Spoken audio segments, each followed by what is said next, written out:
Hey, Waylon, Ryan, glad to have you back. Town of Ignacio.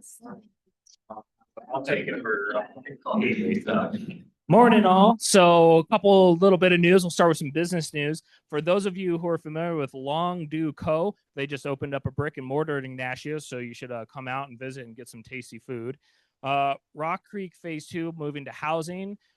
Phase 2 is all on the market, so if you know of anyone looking to buy some affordable or workforce housing, send them our way. Those are now all online, and we just finished selling all of Phase 1, or I should say it's the last one is under contract, so we're moving along with the housing area. We have a lot of events coming up, so I think all you in this room be interested in this. We'll start with the San Ignacio Fiesta. It's an all-day event. Starts at 10 a.m. with a parade on July 25th. Come on out, and you can stay all day, all the way till midnight. There's events going on, so I'm going to run down those real quick. So the parade starts at 10 a.m.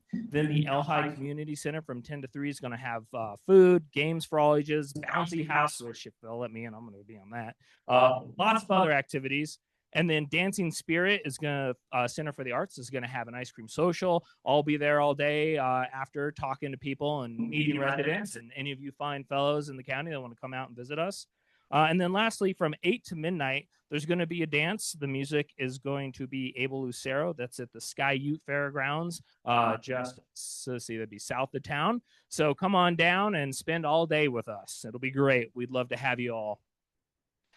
Then something that kind of came up, and we're really excited about figuring out how this is going to work, is the Spanish Forks Historical Preservation Committee, that's a mouthful, from Spanish Forks, Utah, is having a cross-cultural municipal relay. It starts in Salt Lake City, ends in Santa Fe. So this is a 250th celebration of the 1776 Dominguez Escalante expedition. It touches about 44 communities along the route. They'll be having a display and signing ceremony in Ignacio on Thursday, August 13th. We don't have a time or location yet, but as we figure that out, we'll let everyone know. They'll be stopping in Ignacio. I think there's plans. They're working on the tribe, and then Bayfield, and then going on from there. So we'll see how that goes. And then this is on behalf of the Chamber of Commerce, the last one, and then we'll go. So the Green Chili Fest is coming up on October 3rd. And yes, save the day. It's great. Love it. Love that. So coming a lot of great, tasty, great chili, but there's other ways to get involved. So there's looking for a planning committee, food trucks. If you know anyone with food trucks, send them our way. Always could use more food trucks. Of course, there's going to be the green chili cook-off. So if you're sitting on grandpa's like green chili recipe, come out and enter and see if you have what it takes to compete with us out there. Barbecue cook-off. Again, if you got that recipe, come out and compete. Car show. So if you have a car you want to enter or some cool old bike, there is a vendor. So if you have something you do, knitting, whatever, come out, be vendor. And then lastly, always love volunteers. If anyone wants to volunteers, minimum setup, tear down, beer tents, support, all that sort of stuff. So if you're interested in that, Sharon is sitting right over here. You can come say hi to her and she'll help you. Otherwise, you can also come to me and I'll help direct you to Sharon if if you can't find her. So thank you all. Appreciate it. Thanks, Waylon. And I didn't hear you plug the Demolition Derby, but that's coming up in Ignacio on August 15th. And if you want to see the purple minivan Mama Rampage drive in it, come see it August 15th. Okay, so Elizabeth Philbrick is not here today, so we have Emily Spencer who's going to speak for her. Thanks so much, Emily Spencer, Public Affairs Manager for La Plata County. A few county updates for you. If you haven't been following the news, La Plata County adopted some land use code modifications. Featured in those that were adopted on May 19th were a faster final review, eliminating a 21-day posting process, which will speed up the application process. Additionally, the commissioners adopted elimination of a 67% subdivision modification that required applicants collect consent from 67% of their neighbors. So what that means is that hopefully more applicants can get into the land use process. So the commissioners are listening to feedback that the land use code needs work, certainly. Also, as Councilor Yazzie mentioned, the county also adopted Proposition 123. There was a great article in the Herald about affordable housing and what that takes. So I encourage you to support our local news source who wrote a great article about that. The county met its obligation of 108 affordable units, which will allow us to therefore fast track, meaning that it will take applicants approximately 90 days to get their approval with affordable housing. It's huge. Thank you so much. And then I do just want to remind you about some of the commissioners on the road meetings that are happening. The commissioners go out to the community to meet with residents. Next Wednesday, July 22nd, 6 to 8 p.m. We'll be in Ignacio at the Ignacio Public Library. August 5th, the commissioners will be at the Animas Valley Grange again from 6 to 8 p.m. And then in Vallecito at the Community Event Center on August 26th. So all residents are encouraged to come out and dialogue with the commissioners. Thank you so much. Hi, good morning, everyone. My name is Wyatt Bear, Southwest Regional Representative for Senator Michael Bennett. Two quick updates for you this morning. First, some unfortunate news. Yesterday evening, President Trump signed 2 executive orders significantly reducing the size of Bears Ears and Grand Staircase Escalante national monuments. Roughly, it's a 90% reduction. That was greater than the reduction that occurred back in 2017 during the first administration. Senator Bennett has been dedicated to protecting both of these landscapes for over a decade now and has proudly worked with the Ute Mountain Ute tribe and listened and made sure that tribal voices were at the center of these management and protection discussions. This is yet another shameful, broken promise to the tribes and how the United States I don't know. It's devastating. It's devastating to the tribes that have worked so hard to protect these resources that are so sacred to them.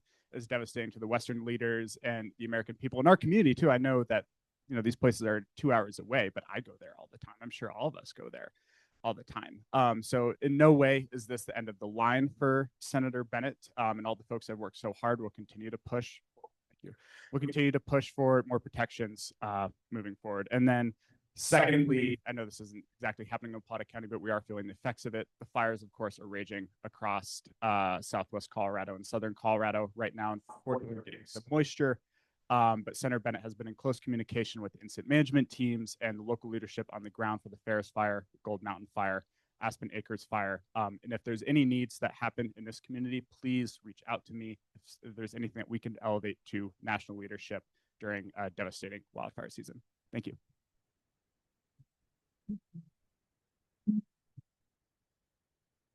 To be able to speak with our federal representatives here in our community. So now we have Lisa Poole from Senator Hickenlooper. Hello, my name is Lisa Poole. I'm the Southwest Regional Director for Senator Hickenlooper, based here. So Senator Hickenlooper is very concerned about a proposed OMB rule. So the Trump administration is proposing some major changes to how federal financial assistance is doled out. Basically, this proposed rule, which they were accepting public comments up until yesterday. I know many folks in the room offered their public comments and all around the state and region. But it would essentially undermine Congress's constitutional power of the purse and really allow the president, or really whoever is in power, to weaponize federal grants for political purposes. So it would expand agencies' authority to terminate or suspend federal grants at any time without notice. It would also require political appointees to make funding decisions without deferring to expert peer review. And essentially the worry here is that it's inserting a lot more political influence into the federal grant making process. So therefore, there have been lots of letters or public comments submitted on behalf, from members of Congress. Senator Hickenlooper signed on to a big letter that Senator Bennett is also on, And also Senator Hickenlooper led one that's more specific to the impacts of this rule on science. So encourage you to check those out. They are posted on Senator Hickenlooper's press releases webpage. So that is a huge concern. I cannot underscore that. And again, it's not just this president, it's like whoever is president could really make some very powerful moves. But now I'm going to switch to a really great thing. The Road to Housing Act passed. So President Trump did not sign it into law, but he did not veto it. It became law, which is really great because it had huge bipartisan support in both the House and the Senate. This is a housing bill of a generation. It does a lot. And while the most impact on the housing market really can be made on the local level with folks right here in this room, the federal government is trying to figure out how to bring costs down for families across the country. So the Road to Housing Act is the first bill to actually restrict large institutional investors from purchasing directly or indirectly more than 350 single-family homes and undermining the housing supply for working Americans. It does a lot of other things to cut red tape in order to expand housing supply. It expands access to capital and home ownership. It boosts manufactured and modular housing to bring down prices. It does a lot of things to support veterans and underserved communities. And then it also, there's a lot of pieces in there that really help to improve federal coordination between the various agencies and oversight. So something to celebrate. Congress actually passed something.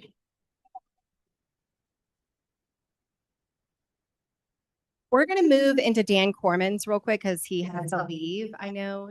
So we'll bring him up. And just to follow up on what Lisa said, Jen Lopez is working with us to do a summary of what that housing bill will mean here in La Plata County. And she'll be presenting at an investor member meeting in October about it. So just a heads up. And Dan Korman is going to give us a real estate update. Thank you. Good morning, everybody. Can you guys hear me if I don't use that? Yeah. I can't do two things at once. Okay. Good morning.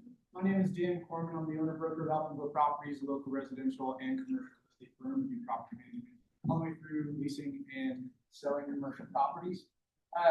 The second quarter ended, and so it's always fun to aggregate the data and look at how the half year turned out. I ran the numbers based on the 3-month rolling average. So we're going to compare Q2 to Q2 of last year to see what kind of changes have been made. Active listings. This is such a fun line to look at. That is the correct direction that we want to see in our active listings. If you look back in 2021, we troughed out just above 100, but then came up over 150 active listings there in late 21. We have doubled active inventory in the county, and that's a huge deal. So this is a healthy trend line. Durango, not so much. When you look at in-town, and I apologize, this is residential detached single-family homes. Okay, we're not talking about townhomes or condos or anything. This is specifically just houses. Durango's relatively flat, though, at least hasn't changed that much. It is coming up ever so slightly. So a 15% increase year over year for Q2. Solds, also a much bigger increase. Now, again, sample size is small, so when you see 33%, that's like 4 houses. But we are seeing the trends in the positive direction. We can't tell the truth, or we can't tell the future. Realtors never tell the truth. The statistics don't lie. And so having these increased solds, so when we go back to the actives and compare, you have 30 actives in town, you have 32 solds. So when it's a 3-month rolling average, we have about a 3-month supply. So that's not necessarily a healthy market, but we do have the 6-month supply in the county, which is technically a balanced market. So we're moving in the right direction in town. The county is definitely in a great place. I'm here to explain the non-affordable housing trends. So these are median prices. This is the middle of the road where the pricing is coming in. we did see a slight decrease, but pretty much the same place that we were last year this time.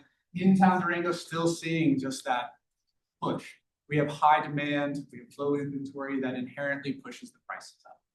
And if anybody wants these slides, I'm happy to share them. Days on market. So this also is kind of a strange, I try to get one random piece of information in here for you, but when you look at days on market, it tells a story that's part of all the statistics. And when you see an increased days on market, it means that people aren't taking as much, they're not acting as quickly. Buyers have a little bit more of an option out there, which is nice. Now, this is still a pretty tight timeline because this is to close. So if you think of 35 to 45 days, once something goes under contract to close, then you're only talking about a 30 to 60 day window that you're on the market. So still, you know, compared to back in 2010, when in-town Durango homes saw 250 days on the market. Wow, it's a big difference. So again, I think, you know, the global look at this is that we are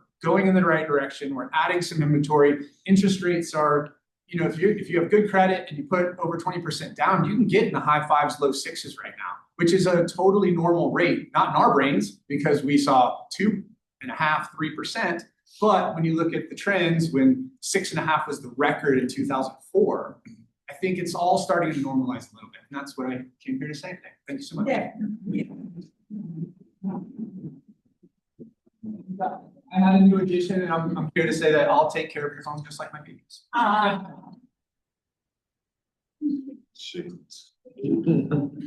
Okay, we'll move through the Alliance updates pretty quickly, get us back on track here. I do want to say, because I saw Jason Ports in the room, we have to give gratitude to all the board members here today.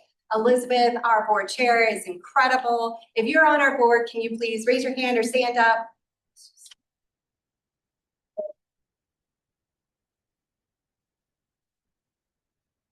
All of the work we do without our board, without our incredible staff, without the investor members and the summit sponsors. I do want to take a minute to thank each and every one of the team members. Annie Lawson, who has been working on our healthcare pathways, just met all the metrics for this really big, complicated contracting grant yesterday with 80 job placements in healthcare. It's a big deal. Wrapping up the Opportunity Now grant, and you will see that Project Run is going to continue moving forward. We're going to continue offering workforce development that is so needed by industry and business here. We're very excited about that, and Libby also outperformed the grant as well, way over 170 learners, I think, which we were targeting 150 over 3 years. So thank you so much, Libby. And Louise is getting us ready for our Alliance Summit, gearing us up. We're so excited. And also just eloped this weekend. So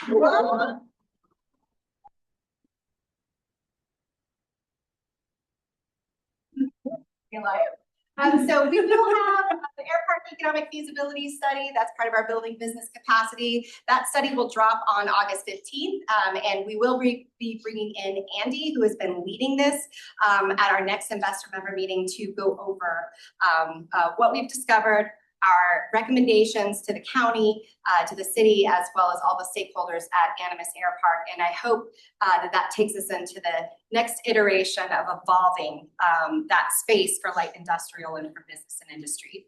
The La Plata Opportunity Network, if you haven't had a chance, do visit it online, move to Durango.com.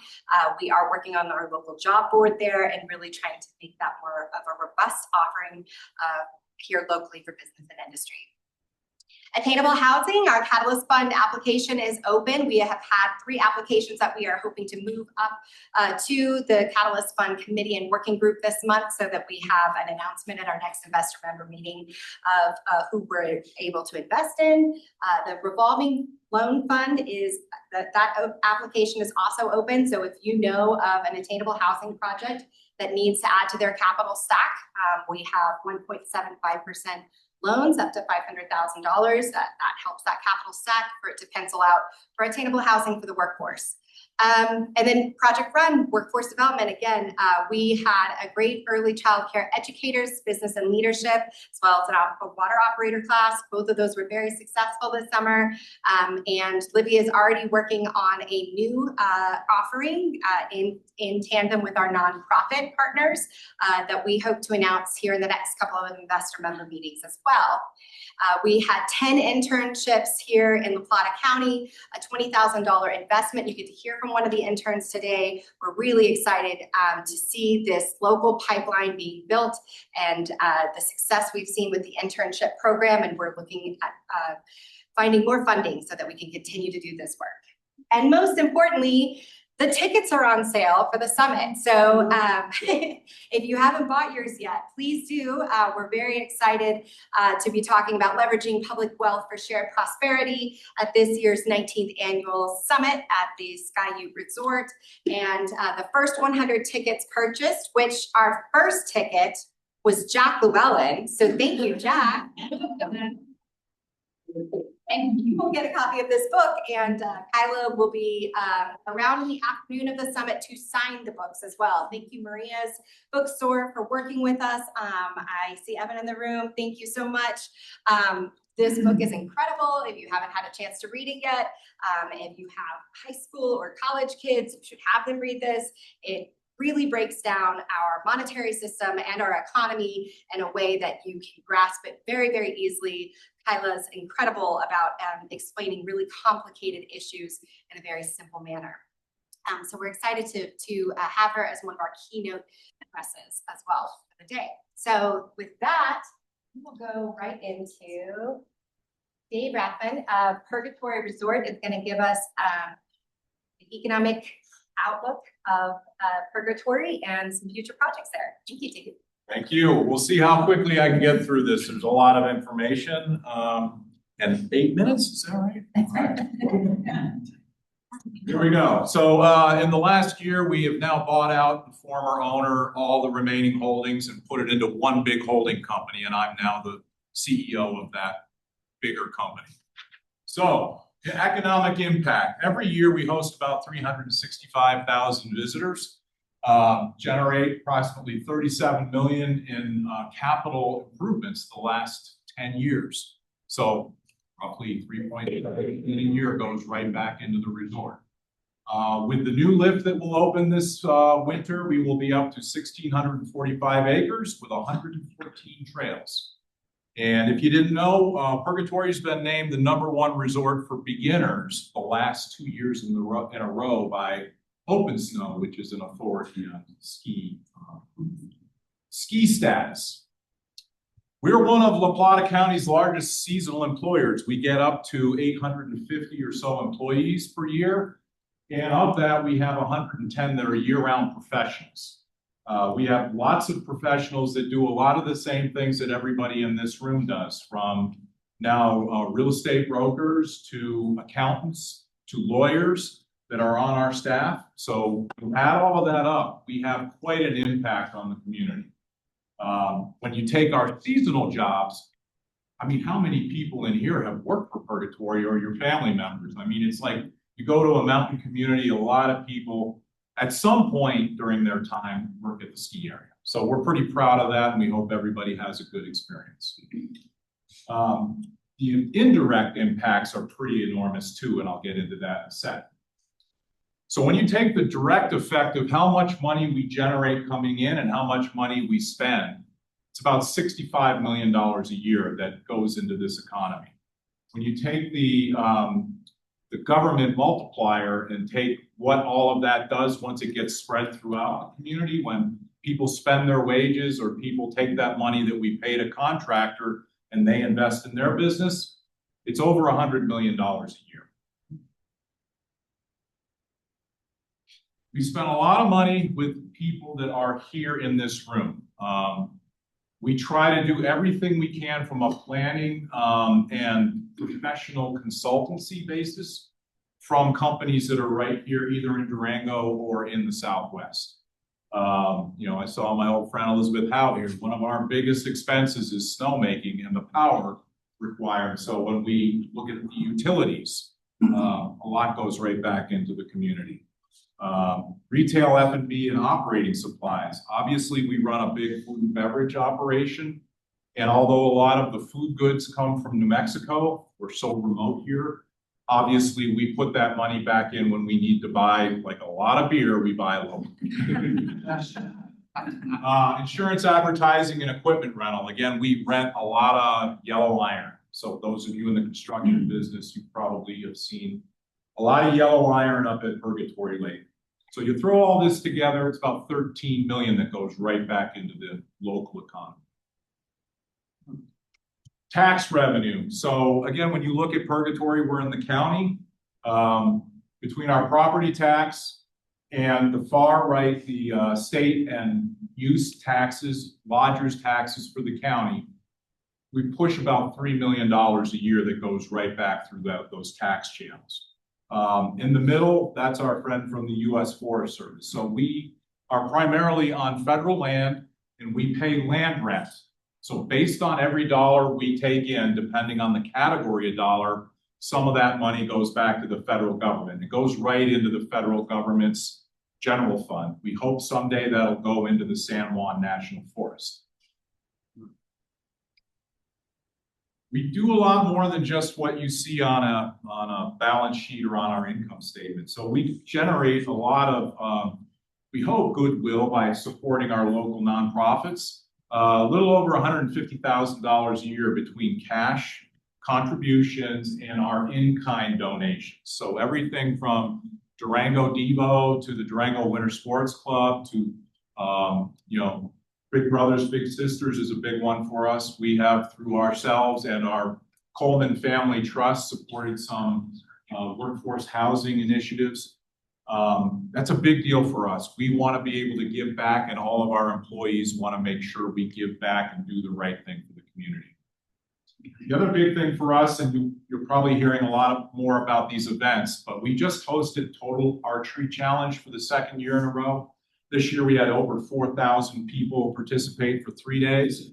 And coming up in the next couple of years, we're going to host the world with mountain bike races. So we'll host 2 years of World Cup races first, and then in 2030, we will host the World Championships, which should bring close to 10,000 people a day up to the resort.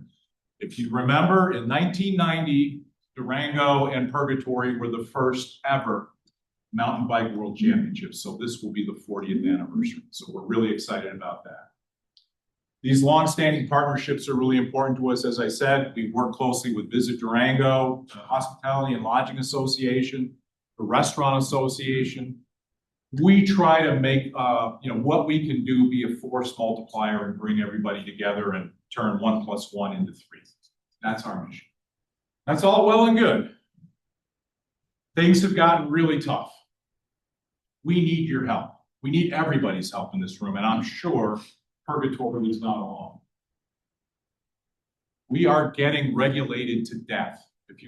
Depending on what you look at, Colorado is either the 5th or 6th most regulated state in the country now. That comes all the way down here to La Plata County. We are getting crushed when it comes to trying to get projects through the Community Development Department. I will be going right from here to the Board of County Commissioners meeting. I think I saw a couple people that'll be there with me here right after this meeting to talk to them about how important it is for us to get our act together when it comes to how we get projects through. These types of projects are what grow our community. We need to be able to do these things and make it easier and not have to layer regulation after regulation after regulation. I answer to the federal government first. The county should be a little bit easier. State Historic Preservation. Anybody deal with the State Historic Preservation Office with older infrastructure? This has changed radically in the last 12 months. They are now telling us there's a hard cap on what is allowed for a survey to analyze whether a particular infrastructure is capable of being put on a historic register. The time and the cost to go through this process is exorbitant. We need some help at the state level, and we've been lobbying pretty heavily Governor Polis to do something about this before he leaves office. We will see. It really affects our ability to replace these older lifts. These older lifts, they end life, they need to go away. Just because they may be 50 years or older doesn't mean they have some historic value. There's a safety issue, and there's a convenience and a reliability issue. Let's just get some common sense here. Land use planning, here's my big beef with the county. We have all these different layers. Stop. Okay, I'm gonna get through this last one. Here's how you guys can help us. U.S. Forest Service is reorganizing. We need help with them. They need to start acting more like business. We have all figured out how to adapt. The Forest Service needs to figure out how to adapt. Voice your support. We need help whenever you talk to an elected official. Be an advocate. Don't let somebody tell you that it's the way it is because that's the way it's always been. It can't be. SHPO and the Forest Service, time to get with the program. And then local partnerships. Code rights. If anybody knows anything about code rights, we, Purgatory, are a founding member of that, and we are going to continue to push hard for county adjustments to the land use code. Wow. That was a lot.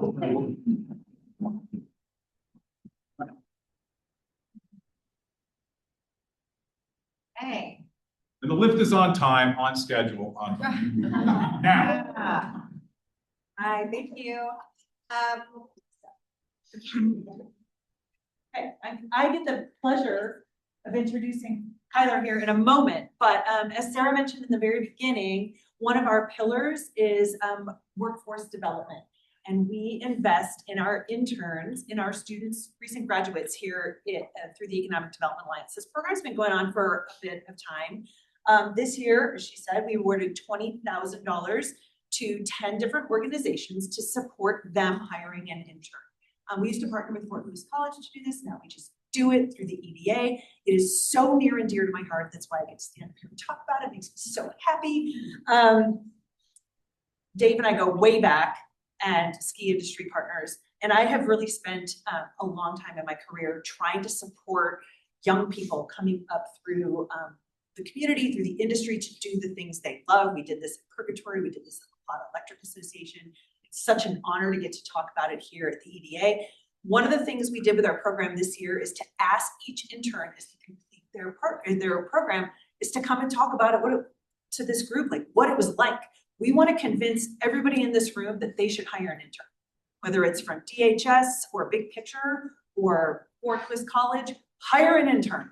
Let's grow our local talent. And now let's hear from Kyler to tell us about his experience.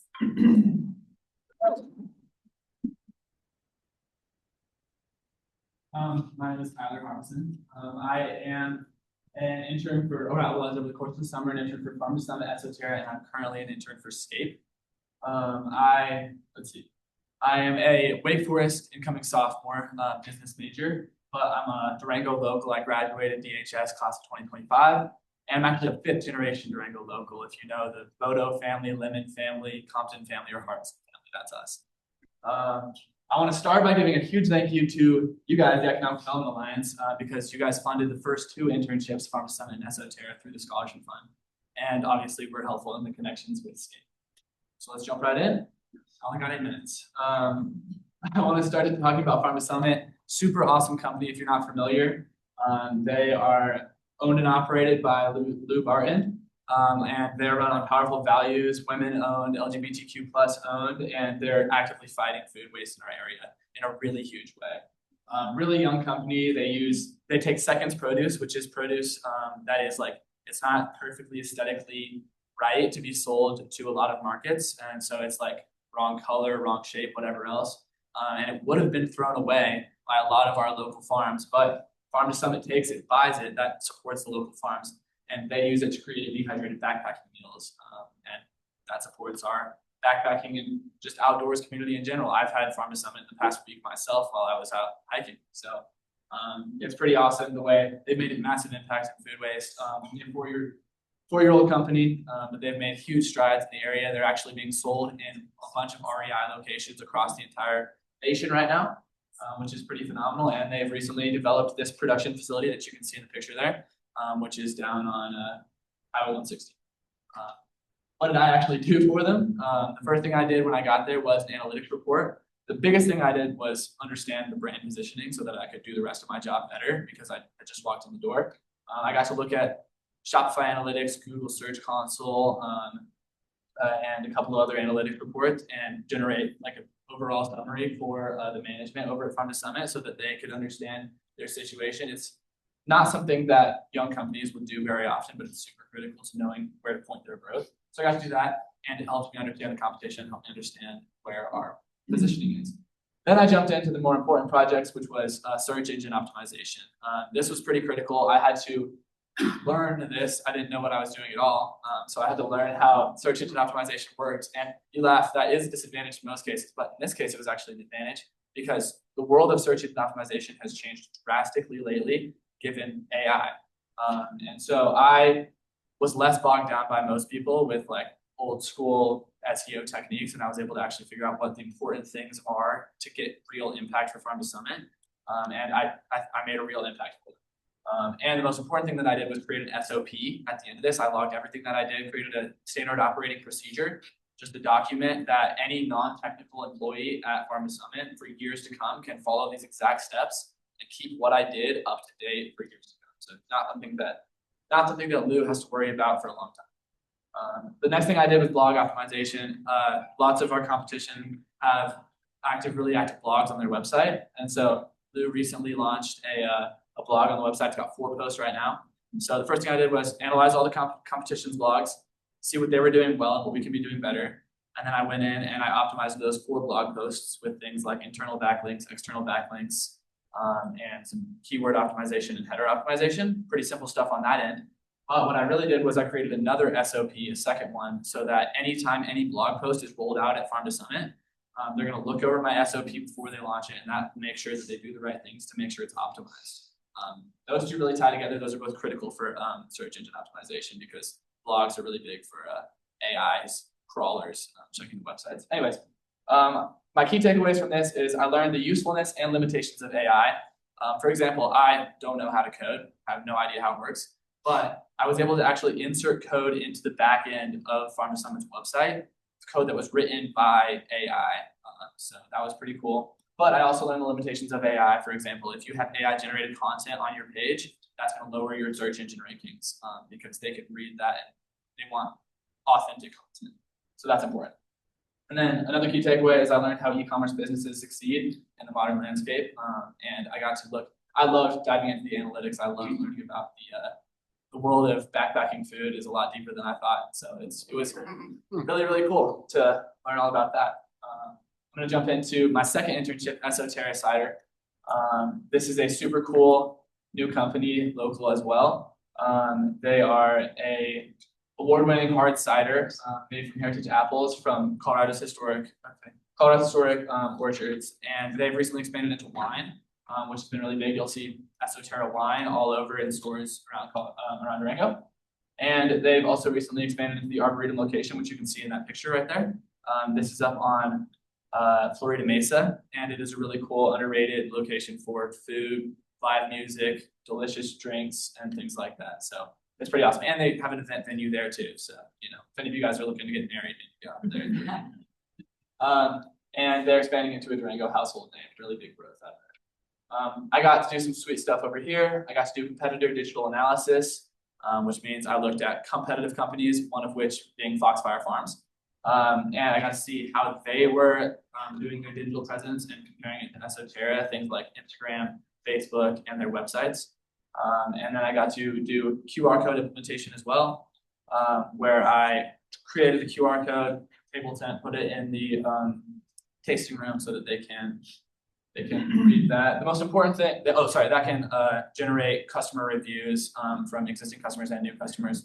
They can generate intel and use that for how they grow. The most important thing I did was my market research. And I'm going to stick to the most important things now because I'm kind of running out of time here. My market research, basically, I was able to talk to 13 local companies, business founders, owners, things like that in the beverage industry. and get their actual information, because nobody knows this industry better. Nobody knows the way that Esoterra needs to be growing better than the actual locals who have succeeded in this industry. So I talked to companies like James Ranch and Wagon Wheel Liquor, Scott Brewing Company, a bunch of big local names that really gave me a lot of super useful information that I passed on to Esoterra for their growth. I also organized a word of mouth campaign with the Durango Silverton Nail Gauge Railroad. A bunch of their staff is going to come out, experience the Arboretum, experience the food, and then hopefully generate lots of word of mouth leads to our customer base. I'm going to skip my key takeaways right now because I'm in a hurry. I want to show you guys, this is the results. It's the important stuff because this is an alliance meeting. You guys helped fund these internships, so I want to be clear that I made an impact at these companies, and these are some of my results. I would love to talk about any of these things. Some of the biggest things was fixing the UI errors at Esoterra, 13 products updated at Farm to Summit. I would love to go into detail on this, but I think I'm down to like 1 minute left, and I want to talk about my last internship at Scape. So I am currently working at Scape, my third internship of the summer. A lot of you guys are familiar with Scape. It's a business accelerator / angel investment network in Durango. They are making huge impact. Actually, both of the previous companies, Farm Summit and Esoterra, are Scape portfolio companies. So that connection was made through Scape. I'm working on data collection funnels for them right now and a couple of other projects for them, but that internship just got rolling. Why this matters, I wanted to mention that it's like really a blessing for me as a 19-year-old to get to work at a business accelerator like this. As a business major, this gives me unmatched access to seeing real tangible examples of what I'm learning about in my classrooms. It's making it real for me, and it's been really awesome. Looking forward, what's next for me? I'm headed back to Wake Forest in the fall. I'm going to continue to pursue a business enterprise management degree, and I'm going to continue to cheer on the Deeks. I still have a lot to learn before deciding what I actually want to pursue, and I'm going to keep learning. But I want to end this with a sincere thank you. None of this would have been possible without Saratoga and the Alliance bridging the cost gap for those first two companies, and Heather Otter at Scape connecting me with the companies that were a perfect fit for me. So I want to really say thanks to both you guys. And that's all I have for you. Thanks for your time.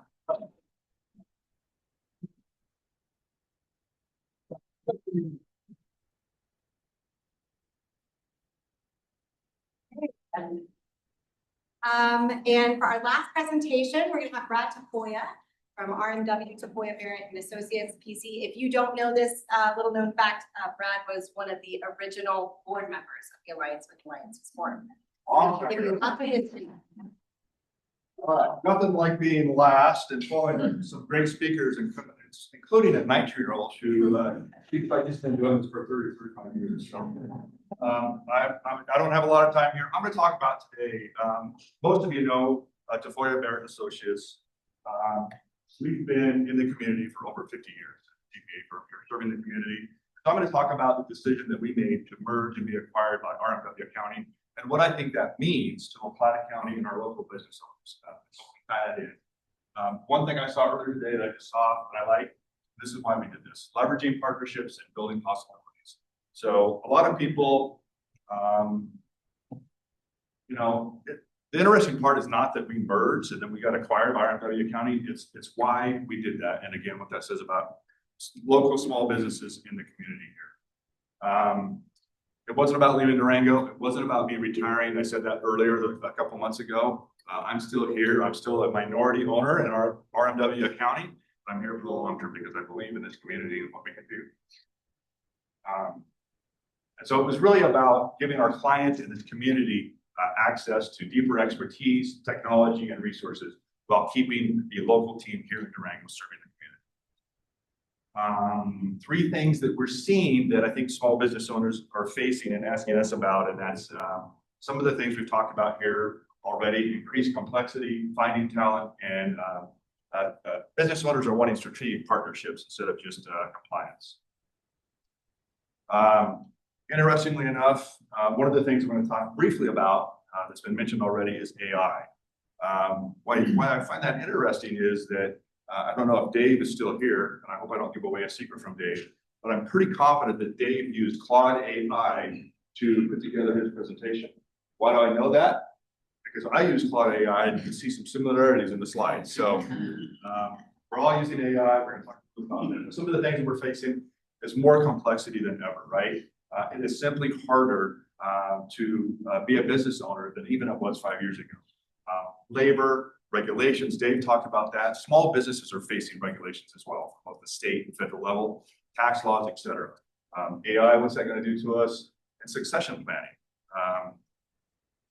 So that talent remains a hard thing to tackle here, but we're doing a lot of good things, especially with the Alliance at Fort Lewis College. Housing challenges, we talked about that. These are all things that small business owners are facing. You know, a note about us, again, we're still local. 6 of the 9 people in our office are from Fort Lewis College, including myself, Fort Lewis College graduate on the Fort Lewis Board of Foundation. In fact, we've been talking about interns. We hired an intern in January, and he started full-time with us after he graduated in May. So Caden Young is with us. He's the 6th person. I see Saul out here. Saul was part of the Fort Lewis Springboard mentorship, got to mentor him, and he's working here for Bank of Colorado. So lots of good programs out there for talent. We need to keep working those. We need to keep utilizing those. You know, in the past, clients came to us because they wanted us to prepare tax returns. Now what they're asking us to do is so much more. They want to know, can I buy this business? How do I run that business? How do I structure my business? How do I mitigate tax? How do I become more financially savvy? Can I afford another employee? When do I retire? How do I transition ownership? Ted left, but Ted was here earlier, and I got to talk to him a little bit. Ted Herdmansman, he told me his son has started to take over his business. That doesn't happen very often. So many business owners are struggling with who is that next person that is going to take over the business for them. And what we're seeing is a lot of people that are coming up through the ranks are not necessarily wanting to take on that risk and that responsibility of being a business owner. And so it's hard. It's harder these days to find those people that take over those businesses. And that's ultimately why we decided to, especially in the CPA industry, and I think just across all industries, is we have these baby boomers that are retiring in waves, right? And they're leaving their businesses, and they can't find somebody to take them over. If they're lucky like we are, they find somebody to acquire them. But some of them are just closing up shop, just shutting their doors and going away. Some of them also are maybe just passing away. So we didn't want to have that happen to our firm, to our staff, and to our clients. So that's why we reached out and found W. And it's been great so far. And then even if you have somebody, how do you structure that transition, especially if it's a family member? It's even more difficult. So these are the kind of things that we're being asked of, and people want more strategic partnerships these days. What does this mean with regard to an economic perspective? What are we seeing? So again, it's all about you know, the good news is like Durango is still a great place to live. People want to move here, and so young people are moving here. They're starting businesses. They're working remotely, and I think that's all a great thing that is going to help us. Our economy is still diversifying, thanks to folks like the Alliance, the people in this room, and Fort Lewis College. We're continuing to diversify our economy, and that's a great thing. You know, talk about that material, like manufacturing, and those sorts of things, and improving collaboration. That's what it's all about. That's what this group is all about. Right? It's working together to continue to build strength in our community. So those are the reasons for optimism. What keeps us up at night? Things we're already talking about, right? Housing affordability. So it's so great that the Alliance and other folks in the community are working on that and trying to make housing more affordable here.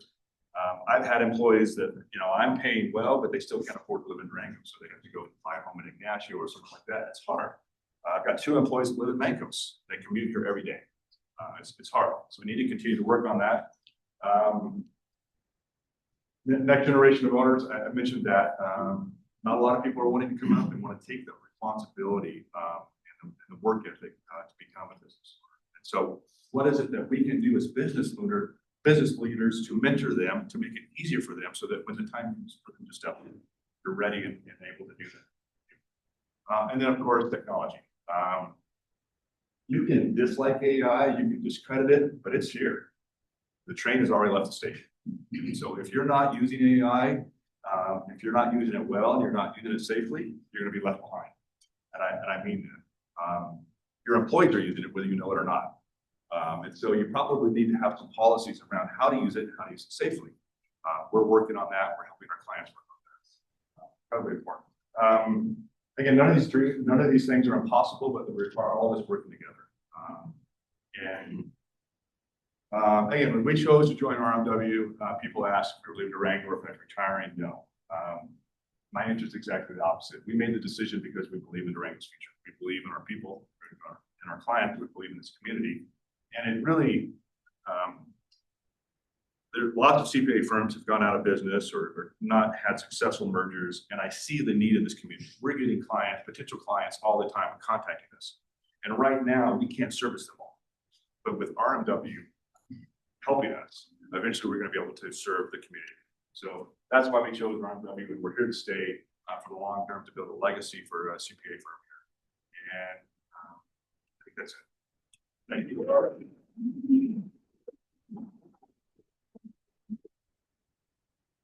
Quick community announcements. Mary Shepard. So this is actually, I just want to let you know that USDA and SBA are coming on July 29th to do a rural roadshow. So anybody who wants to learn more about programs through USDA and SBA for economic development, by all means join us. You can RSVP to Colorado at SBA.gov. It's going to be over at the TBK community room.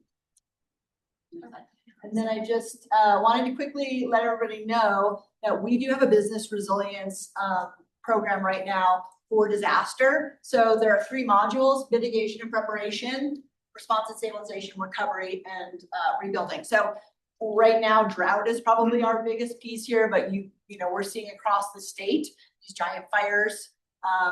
Always a good idea to be working on this. Even when we don't have a disaster right now, if you can keep going through the next ones, there are modules that you can do, but we will work with you. So SBDC consultants can sit down and work through these modules with you, but getting yourself ready, understanding what your risk is and being prepared. What do you do in the middle of a disaster, and then how do you recover? So you look at those.